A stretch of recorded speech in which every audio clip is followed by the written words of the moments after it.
Minecraft is a game that I have a close personal connection to. Having started playing in 2011 when I was only 6 years old, I've grown up alongside the game, and each major update has marked a different point in my life. With that being said, since Mojang was bought by Microsoft, updates to the game seem to be receiving more and more backlash. Today, I'll be talking about the two general complaints leveled against modern Minecraft updates, and why I feel that this criticism is unwarranted.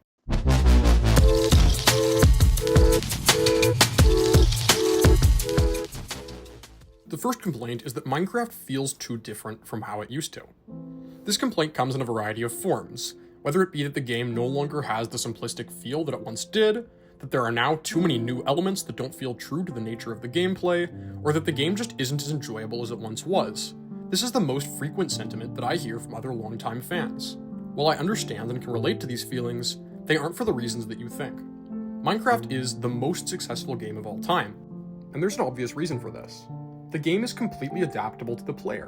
Whether it be creative or survival, single player or multiplayer, the game has a variety of mechanics such as building, mining, farming, redstone, exploration, and combat, all of which can occupy different amounts of time within an individual playthrough, depending on the player themselves.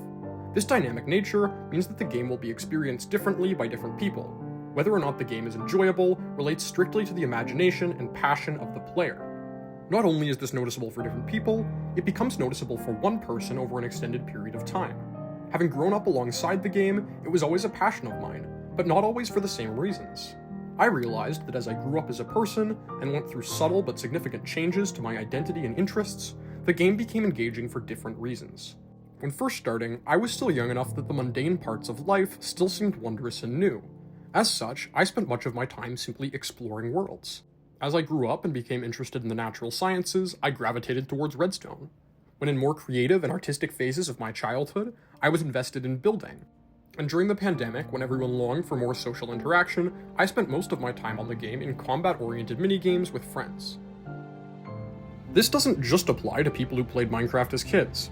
Every person's identity and sense of self are constantly changing, and as such, playing the game for an extended period will always mean that when looking back, memories of playing from different points will feel entirely unique. In some ways, this is a gift. It means that the game continues to feel new and exciting no matter how many times you replay it. But on the other hand, it means that it's never completely possible to recreate the specific moments and feelings relating to the game that now provide you with so much nostalgia. This feeling of change isn't from updates. If it was, simply playing an older version should elicit the same emotions it did years ago. But sadly, it doesn't. So you may ask, if Minecraft has always been changing just as it is now, why have people only been upset about it in recent years? And my answer is, they haven't. This notion that outrage within the Minecraft community over updates changing mechanics of the game is a new phenomenon is simply recency bias. As older updates become the norm, the outrage fades, and our focus and frustration shift to the more recent changes. I remember the release of Pistons in Beta 1.7 shortly after being introduced to the game, and at the time, I was so upset. I felt as though adding machinery to Minecraft took away the rustic, wilderness feel that the game previously had. Despite this, years later, I became fixated on redstone, and for a long time it was my favorite mechanic in the game. In 2016, Mojang released the combat update. At the time of release, this update faced huge backlash from the community for two reasons. First, the extreme change to combat was abrupt. The landscape of PvP shifted entirely.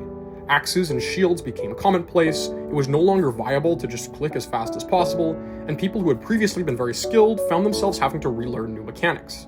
Additionally, this update introduced end cities, which upset users A, because people felt as though the additional content after the dragon made the boss fight feel less final, and B, because Elytra took away the slow traversal that provided a sense of realism to Minecraft exploration. Despite these facts, 1.9 is now probably my all-time favorite Minecraft update. Initially, I had the same hatred towards Elytra as many, but I slowly came to love the improved mobility that they offer, along with the thrill of exploring and looting end cities. And while the change to combat splintered the PvP community into two parts, one for 1.9 plus players and one for players of 1.8.9, it's been years since I've heard a single complaint about axe and shield PvP or this rework. I've noticed that the very same thing has started to happen with Microsoft Mojang updates. Raids and improved villager trading are now big features in the game, and the Nether update makes a once barren wasteland much more vibrant and diverse to traverse. In hindsight, people love these changes. While I understand that the game feels different than it once did, I feel as though the hate which accompanies each update is a result of recency, and each time ends up seeming obsolete in hindsight. The second major complaint is that Mojang's updates are too minimal. While this is a fair complaint, especially with events such as the splitting of caves and cliffs, when considering criticism 1, it seems ironic. With swaths of longtime fans of the game constantly vocalizing concern about just how different it's gotten, it's understandable that Mojang would want to space out major changes to the game. While I do find things like the mob vote frustrating at times, when there are multiple options I like, I think too many people have this notion that because they only release a portion of their ideas, the Mojang team is lazy. Given just how much backlash they face upon the release of every update, I think it's entirely understandable that they would try to gauge the fanbase's preferences on new features, and then just release the ones with the most hype. I imagine that if they were to skip a vote and release all features simultaneously, there would be even bigger uproars about the constantly shifting state of the game. While Mojang does not always provide exactly what the Minecraft community is hoping for, it's understandable that they would be hesitant to release too much at once, given how the community constantly reacts to big updates, and how the fanbase is hellbent on preserving the nostalgia of older versions. Additionally, while Mojang's updates do often rework large features, updates to Minecraft always have, and it's strictly recency bias that makes purists of the game so upset over more recent updates, and yet so appreciative of older ones.